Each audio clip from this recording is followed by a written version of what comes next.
Oke, selamat hari Minggu Jemaat Impact Community. Selamat datang di ibadah online kita hari ini. Saya undang Bapak dan Ibu untuk bisa bangkit berdiri di rumah masing-masing. Kita akan angkat pujian ini.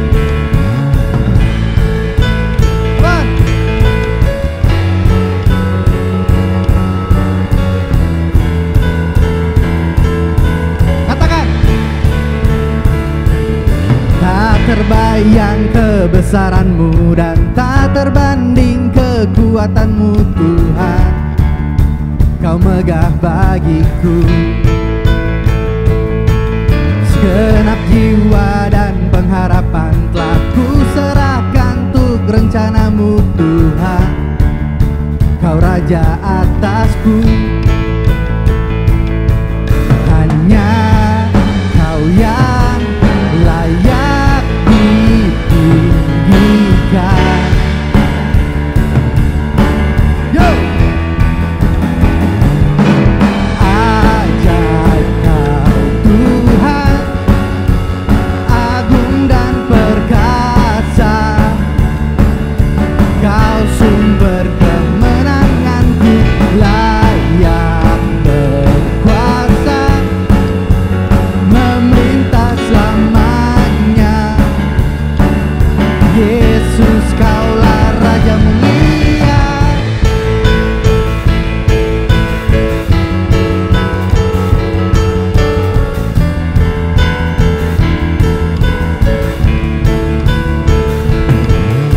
Tak terbayang kebesaran-Mu dan tak terbanding kekuatan-Mu Tuhan. Kau megah bagiku segenap jiwa dan pengharapan telah ku serahkan untuk rencana-Mu Tuhan. Kau Raja atasku, oh hanya Kau yang layak ditinggikan. Oh, oh, oh, oh. Ajaib Kau Tuhan, agung dan perkasa. Kau sumber kemenangan, layak berkuasa, memerintah selamanya. Yesus, Kaulah Raja mulia. Ajaib Tuhan, agung dan perkasa. Kau sumber kemenanganku, layak berkuasa, memerintah selamanya. Yesus, Kaulah Raja mulia.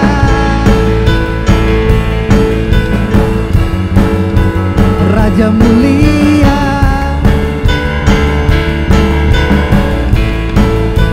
Raja mulia. Oke, beri kemuliaan buat Tuhan. Jesus. Terima kasih Tuhan. Ini kami Tuhan. Ini kami anak-anak-Mu Tuhan. Kau yang mengenal kami lebih dari apapun Tuhan.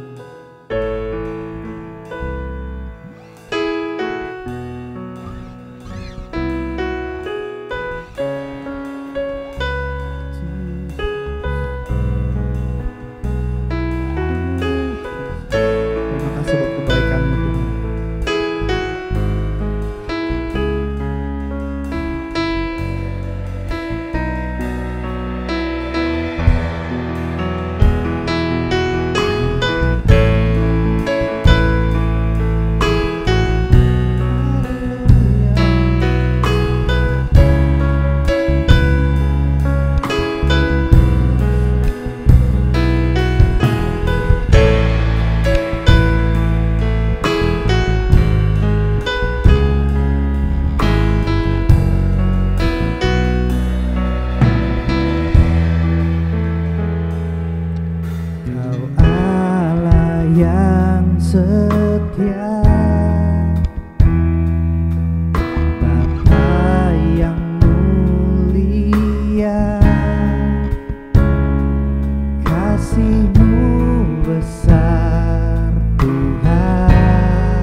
hidupku dalam-Mu. Terima kasih Tuhan, Kau pulihkan hidupku. Dengan apa kan ku balas segala kebaikan-Mu? Segenap hatiku menyembah-Mu Yesus, ku bersyukur padamu selamanya.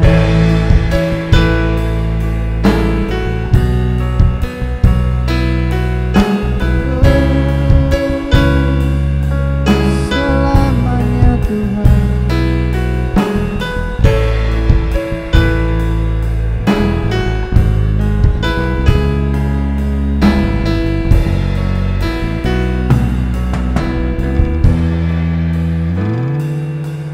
Kaulah harapanku,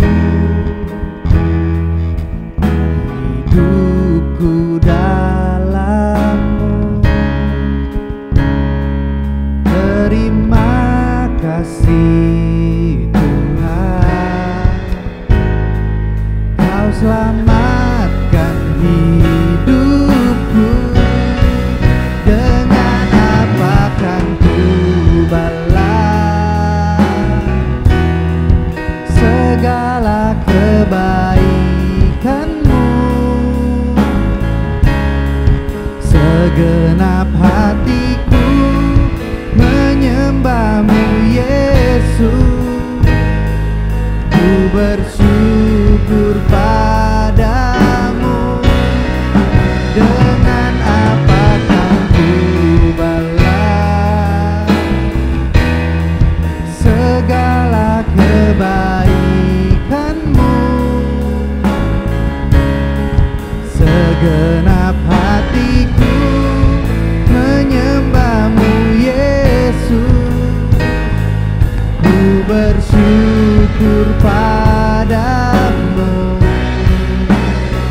selamanya.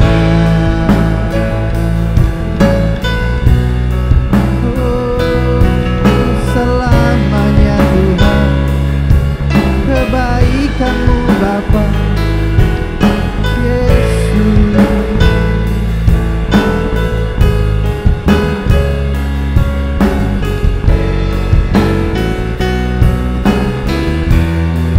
Dengan apa kan ku balas segala kebaikan-Mu? Segenap hatiku menyembah-Mu Yesus, ku bersyukur padamu. Dengan apa kan ku balas segala kebaikan-Mu?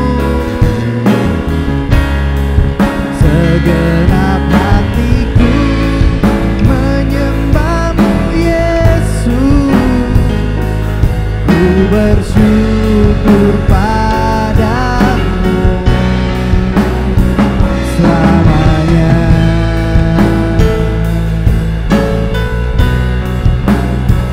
Selamanya.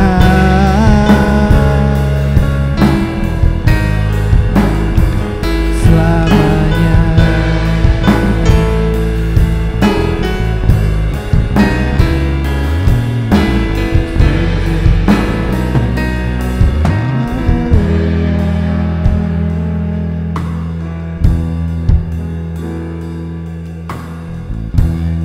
Terima kasih Tuhan. Ini kami Tuhan, sebentar Tuhan kami ingin mendengar firman-Mu Tuhan. Biar Kau yang pimpin Tuhan, biar Roh Kudus Tuhan bersama-sama dengan kami Tuhan. Setia daripada kami Tuhan, dimanapun kami berada Tuhan, untuk memberikan kami hikmat Tuhan dan pengertian Tuhan. Kami bisa mengerti apa yang Kau sampaikan buat kami Tuhan. Yesus.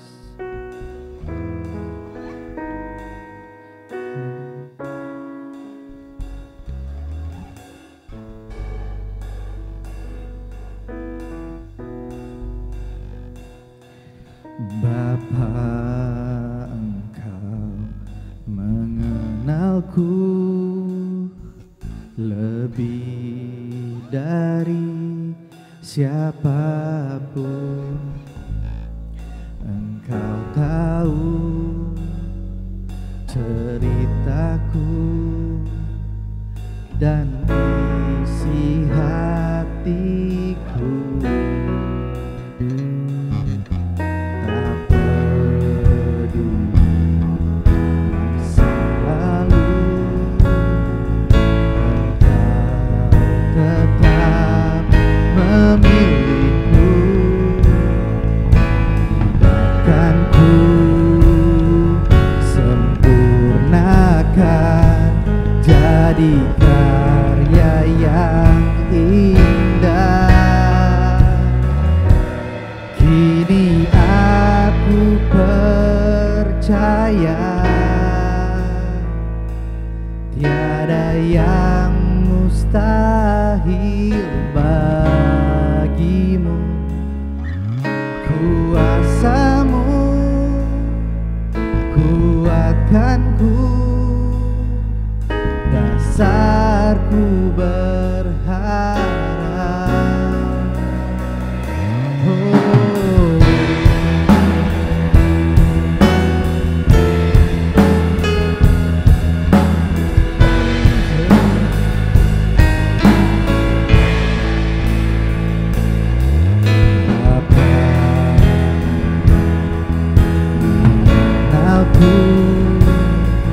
Lebih dari siapapun, tahu ceritaku dan isi hatiku. Bapa, masa lalu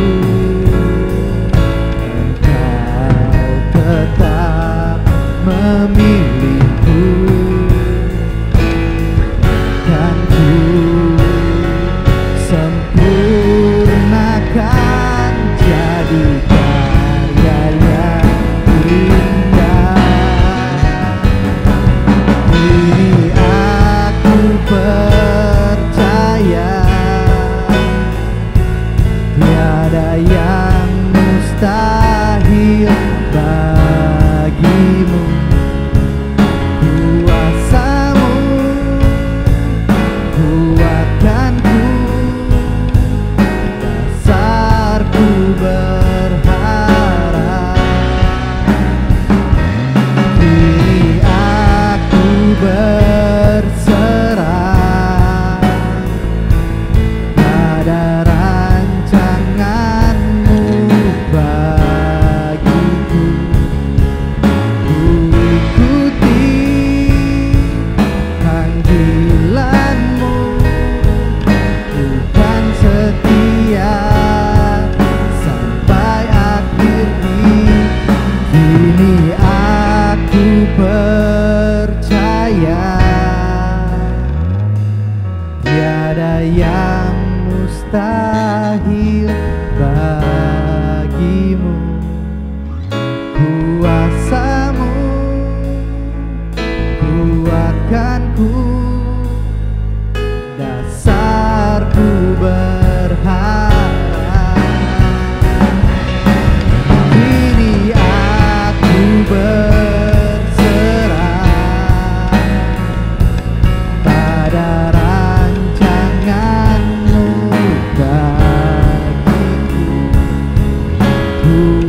Shalom Bapak Ibu sekalian.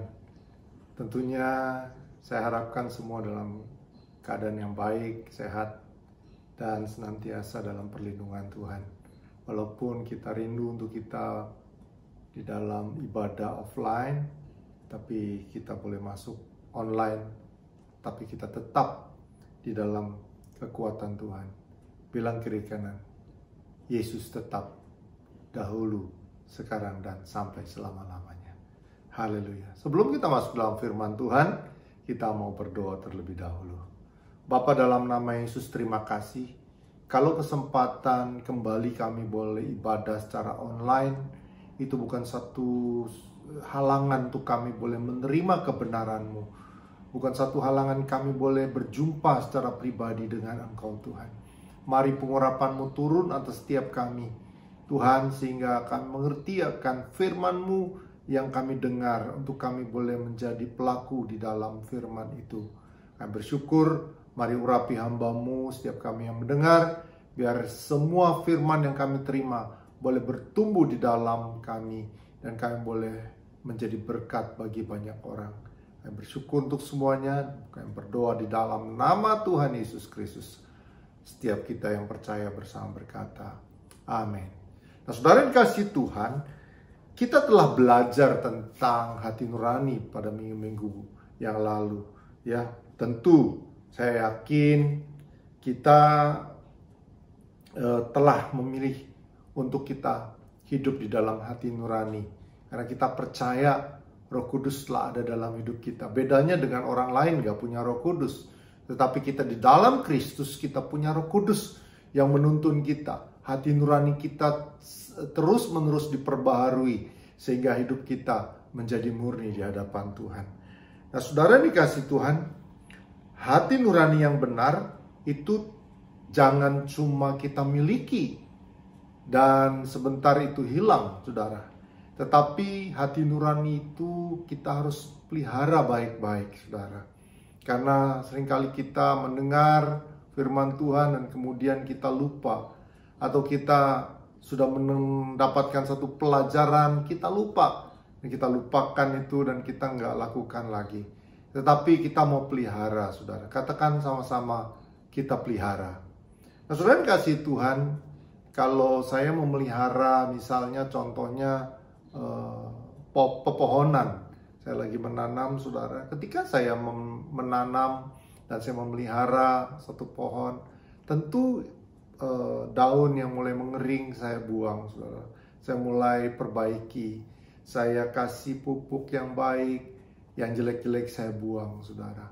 Supaya apa? Supaya pohon itu tetap segar, dia berkonsentrasi untuk bertumbuh, dan sedapat mungkin dia berbuah yang lebat. Nah, saudara dikasih Tuhan, kita perlu memelihara hati nurani kita, saudara, dalam kehidupan kita. Maka itu kita buka di dalam firman Tuhan, Kisah Para Rasul 24 ayat yang 16, dikatakan firman Tuhan demikian. Sebab itu aku senantiasa berusaha untuk hidup dengan hati nurani yang murni di hadapan Allah dan manusia. Nah, kalau kita lihat di dalam kebenaran firman Tuhan, Paulus dengan jelas berkata bahwa dia senantiasa berusaha untuk memelihara hati nurani kehidupannya di hadapan Allah dan manusia. Bukan hanya di hadapan Allah, yang sudah pasti Allah mengerti dan mengetahui kedalaman isi hati kita, saudara. Kita nggak bisa bersembunyi, saudara. Dan Paulus berkata bukan saja kepada Allah, tetapi kepada manusia dia juga memelihara. Dia berusaha memelihara hati nuraninya, saudara.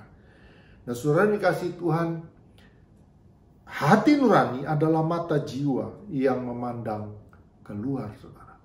Jadi itu tercermin dalam kehidupan kita. Kalau hati nurani kita murni dan terpelihara dengan baik, saudara, maka hidup kita akan menjadi hidup yang transparan dan menjadi dampak bagi banyak orang, saudara. Kita nggak pernah khawatir hidup kita dimanapun kita berada, saudara, karena kita murni, ya. Apapun yang kita lakukan, Tuhan tahu. dan orang lain boleh melihat bahwa kita anak Tuhan. Saudara, tapi juga saudara, ada ciri-ciri orang yang tidak memiliki hati nurani yang baik, saudara. Ya, tidak memelihara yang baik, ciri-ciri. Kita buka di dalam 1 Samuel 13 ayat 1 sampai yang ke-14. Nah, saudara yang kasih Tuhan, saya akan bacakan, saudara, menyimak di dalam firman Tuhan. Ayat yang pertama dari pasal 13 dari 1 Samuel. Saul berumur sekian tahun ketika ia menjadi raja. 2 tahun ia merintah atas Israel. Saul memilih 3.000 orang dari antara orang Israel. 2.000 orang ada bersama-sama dengan Saul di Mikmas dan di pegunungan Betel. Sedang 1.000 orang ada bersama-sama dengan Yonatan di Gibea, Benyamin. Tetapi selebihnya dari rakyat itu disuruhnya pulang masing-masing ke kemahnya. Yonatan memukul kalah pasukan pendudukan orang Filistin yang ada di Geba. Dan hal itu terdengar oleh orang Filistin. Karena itu Saul menyuruh meniup sangkakala di seluruh negeri. Sebab pikirnya, biarlah orang Ibrani mendengarnya. Demikian seluruh orang Israel mendengar kabar bahwa Saul telah memukul kalah pasukan pendudukan orang Filistin. Dan dengan demikian orang Israel dibenci oleh orang Filistin. Kemudian dikerahkanlah rakyat itu untuk mengikuti Saul ke Gilgal. Adapun orang Filistin telah berkumpul untuk berperang melawan orang Israel dengan 3.000 kereta, 6.000 orang pasukan berkuda, dan pasukan berjalan kaki sebanyak pasir di tepi laut. Mereka bergerak maju dan berkemah di Mikmas di sebelah timur Bet Awen. Ketika dilihat orang-orang Israel bahwa mereka terjepit sebab rakyat memang terdesak, maka larilah rakyat bersembunyi di gua, keluk batu, bukit batu, liang batu, dan perigi. Malah ada orang Ibrani yang menyeberangi arungan sungai Yordan menuju tanah Gad dan Gilead. Sedang Saul masih di Gilgal dan seluruh rakyat mengikutinya dengan gemetar.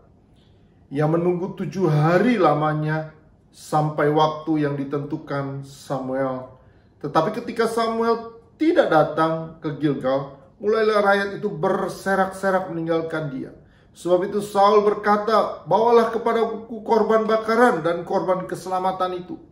Lalu ia mempersembahkan korban bakaran. Baru saja ia habis mempersembahkan korban bakaran, maka tampaklah Samuel datang. Saul pergi menyongsongnya untuk memberi salam kepadanya. Tetapi kata Samuel, apa yang telah kau perbuat? Jawab Saul, karena aku melihat rakyat itu berserak-serak meninggalkan aku, dan engkau tidak datang pada waktu yang telah ditentukan. Padahal orang Filistin telah berkumpul di Mikmas. Maka pikirku, sebentar lagi orang Filistin akan menyerang aku di Gilgal. Padahal aku belum memohon belas kasihan Tuhan. Sebab itu aku memberanikan diri, lalu mempersembahkan korban bakaran. Kata Samuel kepada Saul, perbuatanmu itu bodoh. Engkau tidak mengikuti perintah Tuhan Allahmu yang diperintahkannya kepadamu. Sebab sedianya Tuhan mengokohkan kerajaanmu atas orang Israel untuk selama-lamanya. Tetapi sekarang kerajaanmu tidak akan tetap. Tuhan telah memilih orang yang berkenan di hatinya. Dan Tuhan telah menunjuk dia menjadi raja atas umatnya. Karena engkau tidak mengikuti apa yang diperintahkan Tuhan kepadamu. Saudara perhatikan di sini bahwa Saul melakukan kebodohan, saudara. Dia nggak sabar dengan apa yang dia mau lakukan, saudara. Padahal janji Tuhan jelas. Saudara kalau lihat cerita dari atas tadi, saudara. Yonatan sendiri memukul kalah musuh sehingga kalah. Sebetulnya mereka sudah mendapatkan kemenangan, saudara. Seringkali kita diperhadapkan dengan sesuatu yang nggak sabar hidup kita, saudara. Sebetulnya Saul merasa sombong, merasa dia mengambil alih semuanya, saudara. Dia mampu tanpa Tuhan, saudara. Dia nggak berlari untuk mencari Tuhan. Dan sebetulnya Samuel udah bilang bahwa Tuhan berjanji untuk berikan kemenangan bagi bangsa Israel. Tetapi saudara, Saul memberanikan diri untuk mengambil bagian yang bukan menjadi bagiannya, saudara. Sebetulnya hati nuraninya bekerja, saudara. Sebetulnya saat itu Saul memiliki hati nurani dan bekerja. Apa yang dia lakukan, saudara?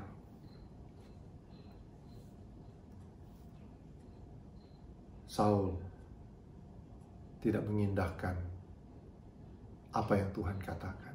Seringkali hidup kita nggak mengindahkan apa yang Tuhan katakan di dalam dasar hati kita, saudara. Kita lebih baik menabrak sesuatu, jauh lebih cepat, jalan pintas, sesuatu akan beres, dan kemudian kita merasa benar sendiri. Padahal Tuhan mau kita mau taat. Tuhan mau kita taat aja, saudara, dalam hidup kita. Kadang-kadang kita berusaha untuk melawan Tuhan, melawan hati nurani berbicara kepada kita. Saudara yang dikasihi Tuhan, Saul tidak sabar untuk menunggu janji Tuhan. Seringkali hidup kita juga gak sabar, walaupun hati nurani kita bekerja, saudara. Kita melanggarnya, saudara. Ya, kita gak indahkan hati nurani kita, saudara. Seringkali ketika kita diperhadapkan dengan situasi dalam hidup kita, entah itu perjodohan, entah itu pekerjaan, seringkali kita merasa ketika kita diterima satu pekerjaan, tetapi pekerjaan itu tidak membuat kita damai sejahtera. Seringkali kita berani untuk berkata sama Tuhan, tawar-menawar, saudara. Hati kita sebetulnya sudah mendengar Tuhan berbicara dalam hidup kita, saudara. Dan kita tabrak. Pada saat ketika kita lewati itu, kita mulai bertemu sesuatu hambatan di depan kita, saudara. Dan seringkali kita menyalahkan Tuhan, atau kita seringkali menyalahkan lingkungan, atau seringkali kita menyalahkan orang lain, saudara. Padahal kita yang membuat keputusan sendiri untuk kita tidak mendengar hati nurani kita bekerja, saudara. Nah, Saul dikatakan di dalam firman Tuhan sini, ya, ayat yang ke-8, ia menunggu 7 hari lamanya sampai waktu yang ditentukan Samuel.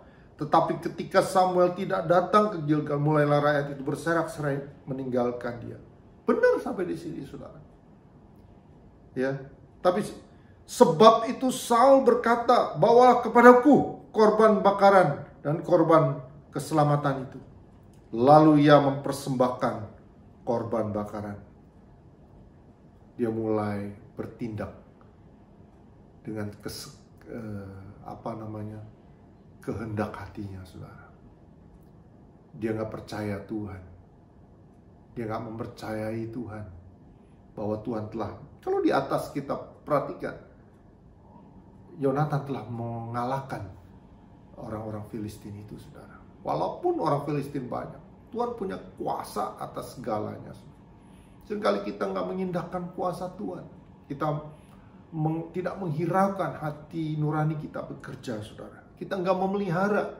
Kita biarkan itu menjadi hilang lambat laun, saudara. Lihat apa yang dilakukan. Cirinya, lihat, orang yang tidak memelihara hati nurani selalu beralasan, saudara. Wah, karena si dia. Wah, karena waktu itu situasinya berbeda. Lihat, selalu ketika kita berjumpa sama orang yang hati nuraninya tidak murni, saudara. Orangnya penuh dengan alasan, berkelit-kelit, saudara. Ya.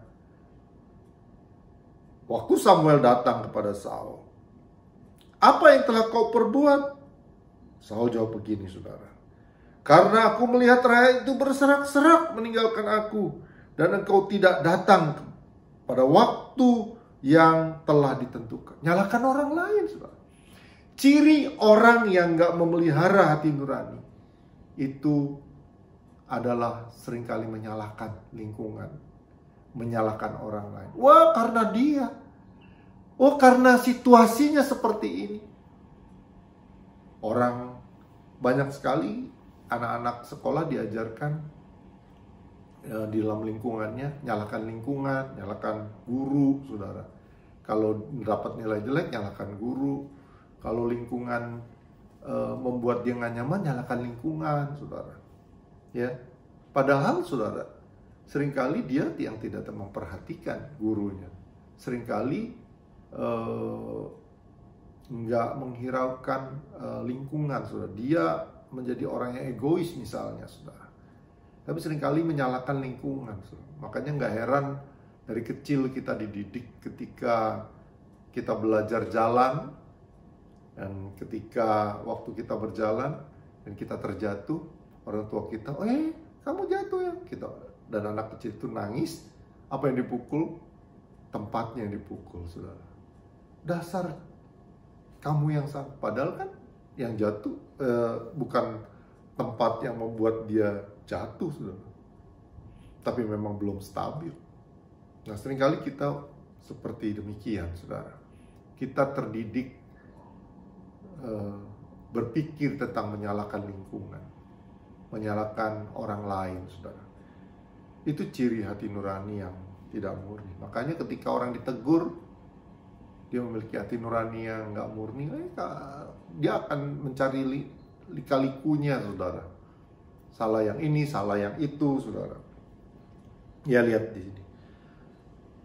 Si Saul menyatakan bahwa dia bilang, karena saya melihat rakyat berserak-serak. Iya, intinya bukan rakyat yang berserak-serak, tidak taat, saudara. Dia tidak mengajak rakyat untuk menyembah Tuhan, mendekatkan diri kepada Tuhan.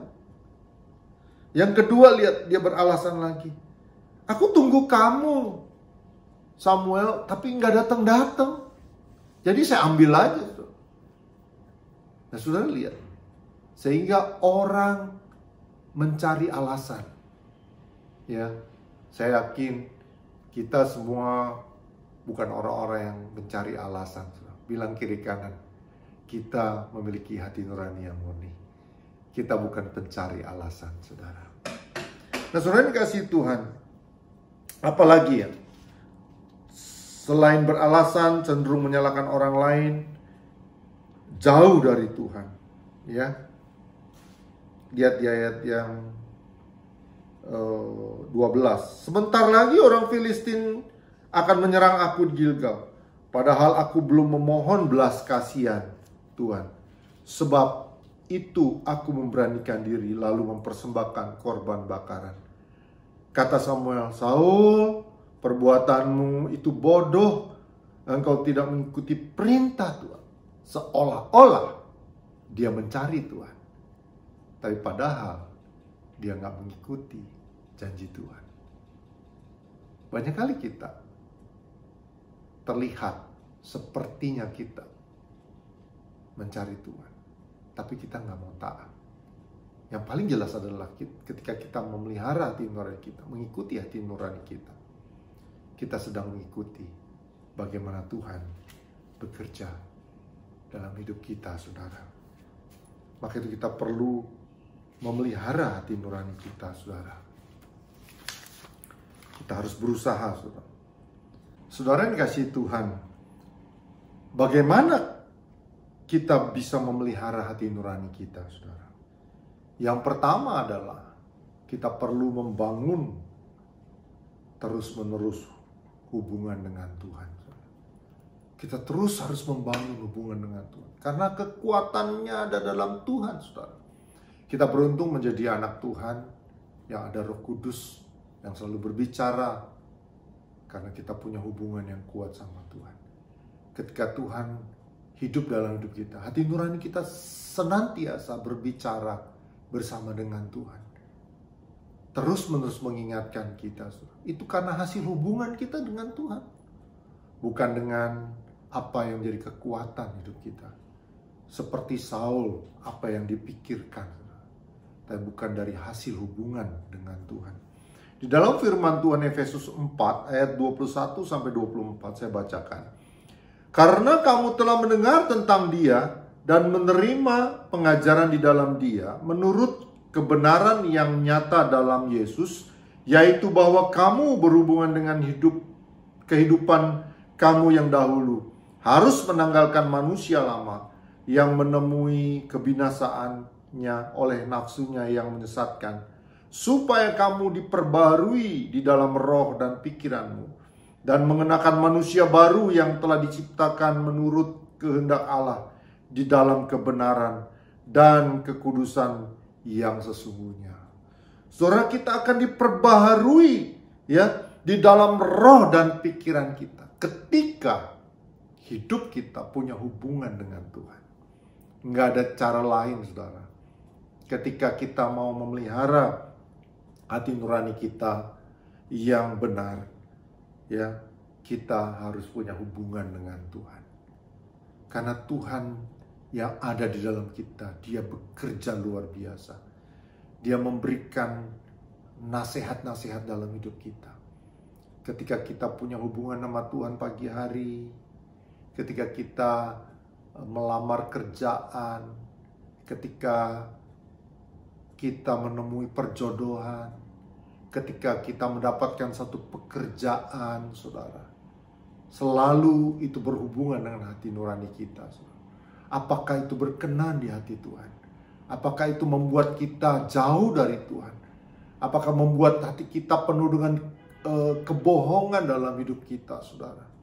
Itu bagaimana kita bisa mendengar suara hati itu kalau bukan Tuhan bekerja dalam hidup kita, saudara. Dikatakan dengan jelas sini, ayat yang ke-23, supaya kamu diperbaharui di dalam roh dan pikiranmu, dan mengenakan manusia baru yang telah diciptakan menurut kehendak Allah di dalam kebenaran dan kekudusan yang sesungguhnya. Jadi Tuhan ada dalam hidup kita ketika hasil hubungan yang kuat kita bersama dengan Tuhan, maka hati nurani itu terus menerus bekerja dalam hidup kita, saudara. Ada banyak contoh dalam hidup kita ketika kita punya hubungan sama Tuhan. Coba kalau kita dapetin satu pekerjaan, saudara, ya, ini benar nggak dari Tuhan? Ketika kita dapat pekerjaan yang membuat kita jauh dari Tuhan, yang membuat kita sering berbohong misalnya, ketika kita masuk dalam pekerjaan itu, apakah kita akan ada berada di dalam terus-menerus di sana? Tentu hati nurani kita bekerja, saudara. Ketika kita punya perjodohan yang bukan berkenan di hati Tuhan, yang sembarangan jodoh yang kita ambil, saudara, apakah itu juga nggak membuat hati nurani kita bekerja? Kalau kita punya hubungan dengan Tuhan yang kuat, saudara, maka Tuhan akan berbicara terus-menerus dalam hidup kita. Atau kita punya pergaulan, kita pergaulan dengan sembarangan orang, saudara. Kita bergaul dengan orang-orang yang gak takut sama Tuhan. Bahkan kita ikut-ikutan di dalam situ, saudara. Seringkali hati nurani kita bekerja. Dan Tuhan berbicara. Kalau kita gak pernah punya hubungan sama Tuhan, lama-lama nggak ada yang berbicara dalam hati nurani kita, saudara. Tapi kalau kita punya hubungan sama Tuhan, Dia berbicara, saudara. Kita bisa memeliharanya ketika kita punya hubungan sama Tuhan. Sama-sama katakan, hubungan dengan Tuhan. Haleluya, saudara.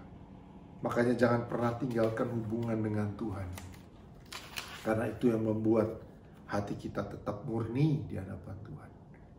Karena itu akan memancarkan kehidupan hati kita, saudara. Saudara, yang kedua, berani mengakui kesalahan walaupun resiko yang kita hadapi, saudara, cukup berat, saudara. Wow, ini hebat, saudara. Ketika hati nurani kita berbicara, saudara, kita berani mengakui kesalahan.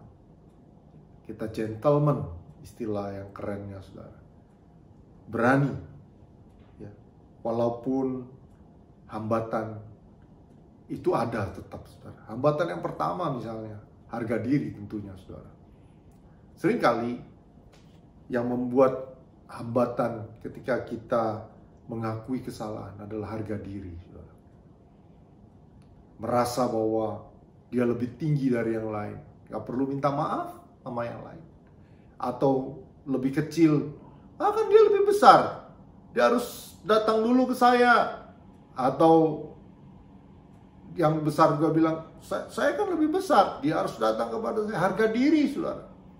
Banyak harga diri yang membuat hambatan kita mengakui kesalahan kita, saudara. Kita lebih cenderung untuk menjaga kesombongan kita lewat harga diri, saudara. Atau ketika kita udah lewati, udah terlanjur terlewati, saudara. Padahal hati nurani berbicara, ya udah lewat, bagaimana caranya? Ya harus balik kembali. Jangan takut dengan harga diri, saudara. Kita harus akui, kita harus berani melakukan mengakui kesalahan kita, saudara. Berani untuk datang, saudara. Ketika kita mengalami konflik sama orang mungkin, saudara. Hati nurani kita merasa menuduh hidup kita, saudara. Kita nggak berani datang. Datang, saudara. Jangan takut, saudara. Memang ada risiko. Ya, ada risiko. Harga diri kita mungkin terinjak-injak, saudara. Tetapi, saudara, ketika kita berani, saudara, maka Tuhan membela kita, saudara. Karena dasarnya adalah hati kita mesti dimurnikan. Ya, ada pepatah mungkin berkata begini, saudara. Orang yang mengalah belum tentu kalah, saudara. Harus berani. Tapi dengan kejujuran dan kemurnian, saudara. Bukan dengan ada sayapnya di samping, saudara. Ada sesuatunya, saudara. Itu kembali lagi hati nurani jadi gak murni. Tapi ketika kita datang sama orang, atau kita udah terlanjur lewat, saya udah melakukan ini, akui kesalahan. Minggu lalu kan dibahas mengenai bagaimana di dalam Yakobus 5 ayat 16, saling mengaku dosa, maka kamu akan sembuh, saudara. Kita akui, saudara. Atau di dalam 1 Yohanes 1 ayat 9, jika kamu mengaku dosa, maka Tuhan atau Allah adalah setia dan adil. Dia akan mengampuni segala dosamu, saudara. Akui. Jangan takut, saudara. Ada risikonya, ya. Jangan sampai ketakutan harga diri kita jatuh, saudara. Tuhan akan bela ketika hati kita murni di hadapannya, saudara. Yang kedua, takut dicap orang hambatannya, saudara. Ketika kita berani mengakui kesalahan. Suatu ketika ada kakak beradik bermain di satu tempat dekat meja makan, saudara. Dan waktu dia bermain-main, tanpa disengaja, adiknya membuat satu mangkuk itu pecah, saudara. Cemprang! Hancur. Mamanya dari jauh berteriak, "Dek, apa yang kamu lakukan? Ada apa yang terjadi?" "Anu mah, mangkuknya pecah. Ada kucing yang lewat." Wah, mamanya, "Oh, hati-hati dek, tolong bersihkan."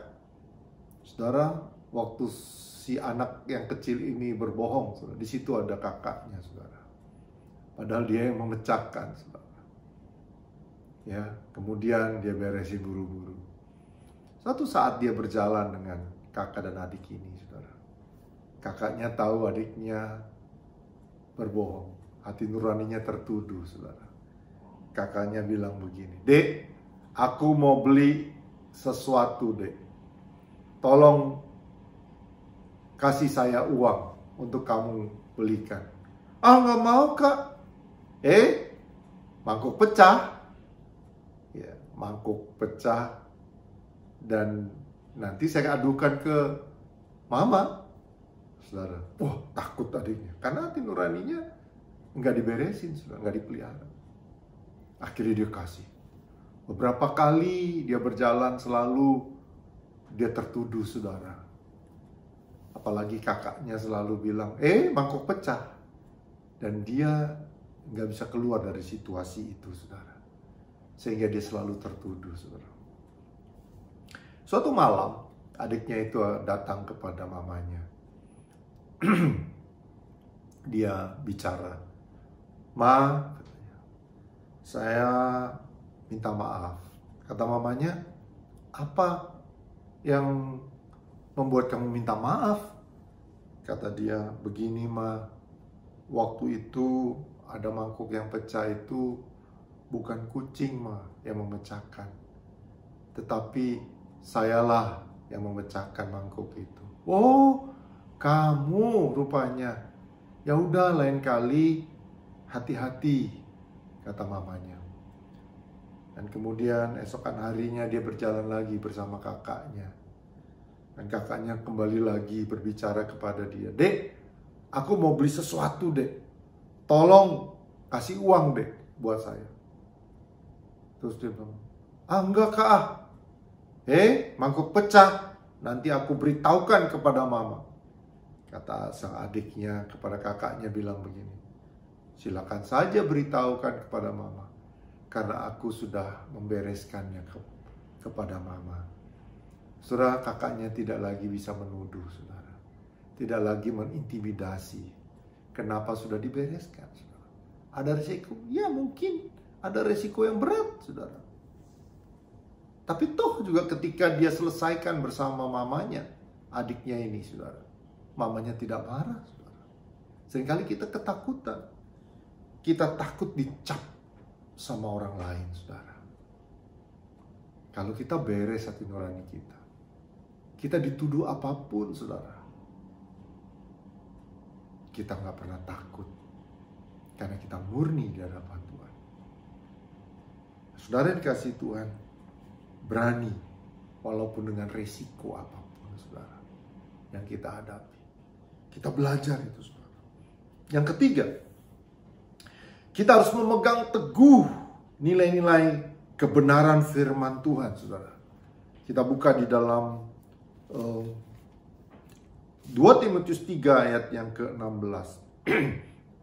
"Segala tulisan yang diilhamkan Allah memang bermanfaat untuk mengajar, untuk menyatakan kesalahan, untuk memperbaiki kelakuan, dan untuk mendidik orang dalam kebenaran." Wow, luar biasa, saudara, firman ini. Kita bersyukur punya firman yang luar biasa. Dia yang menuntun kita. Dia menyatakan kesalahan kepada kita. Makanya rugi kalau kita nggak baca firman Tuhan. Karena ini yang membangun hati nurani kita menjadi murni, saudara. Ya, kita harus memegang teguh nilai-nilai firman ini. Jangan sedikit pun kita keluar dari situasi firman Tuhan, saudara. Karena dia yang mengajar. Dia yang memperbaiki kelakuan kita, saudara. Sehingga kita menjadi murni di hadapan Tuhan. Seringkali kita anggap remeh firman Tuhan, saudara. Seringkali kita pikir, ya udahlah, firman Tuhan kan, malah kita mungkin bercanda-bercanda tentang firman Tuhan. Ya, firman Tuhan paling jangan mencuri, tetap mencuri. Gitu, saudara. Banyak orang yang nggak mengindahkan firman Tuhan. Kata firman Tuhan, jangan lagi engkau mencuri. Berhenti mencuri. Itu jelas, saudara. Jangan kamu berbohong. Jelas, saudara. Itu yang membuat hati nurani kita nggak terpelihara, saudara. Kita mesti berani, saudara, untuk kita belajar dari firman Tuhan ini, saudara. Ya, memegang teguh nilai-nilai yang Tuhan kasih. Baik itu secara moralitas hidup kita. Ya, baik itu kekudusan yang Tuhan ajarkan. Ya, ingat nggak, saudara? ketika Daud ditegur oleh Nathan. Daud memiliki kesalahan karena ketika raja-raja berperang, dia hanya berdiri di atas sotoh, saudara. Dan kemudian dia melihat seorang wanita yang sedang mandi dan dia jatuh dalam dosa. Apa yang dilakukan? Hati nuraninya bekerja sebetulnya, saudara. Tetapi ketika Nathan datang kepada dia dan menegur lewat firman Tuhan kepada Daud, dia mengakui kesalahan. Dia berani untuk melakukan kesalahan, mengakui kesalahannya, saudara. Ya, firman, nilai-nilai itu, bahwa firman Tuhan nggak baik ketika kita nggak hidup dalam kekudusan. Nggak baik ketika hidup kita berbohong, saudara. Nggak baik ketika kita melanggar firman Tuhan, melawan orang tua. Coba ketika kita mungkin melawan orang tua, saudara, hati nurani kita bekerja nggak? Bekerja seharusnya. Firman Tuhan ngajarin jangan melawan orang tua, saudara. Ya, jangan menganggap remeh Tuhan, saudara. Ya, Tuhan ajarin di sini dalam firman Tuhan secara lengkap. Jangankan kita yang punya Roh Kudus, saudara, yang diajarkan lewat firman Tuhan nilai-nilai. Albert Einstein, dia mengatakan begini, jangan lakukan apapun yang bertentangan dengan hati nurani, walau negara memintanya. Negara memintanya, hati nurani kita bertentangan dengan firman Tuhan. Tidak. Firman nomor 1, saudara. Karena firman adalah pedoman hidup kita. Karena firman yang membangun satu nilai-nilai hidup kita, saudara. Seringkali kita di luar firman. Kita menciptakan firman sendiri, saudara. Seolah-olah ini firman Tuhan. Padahal firman Tuhan jelas dikatakan apa saja yang hidup kita. Sebagai diaken misalnya, sebagai pelayan Tuhan. Kita nggak boleh main-main dengan dosa. Kita nggak boleh main-main dengan kompromi hidup dunia ini, saudara. Kita harus punya hati nurani yang murni di hadapan Tuhan. Ada lagi Mahatma Gandhi aja bisa berkata begini, saudara.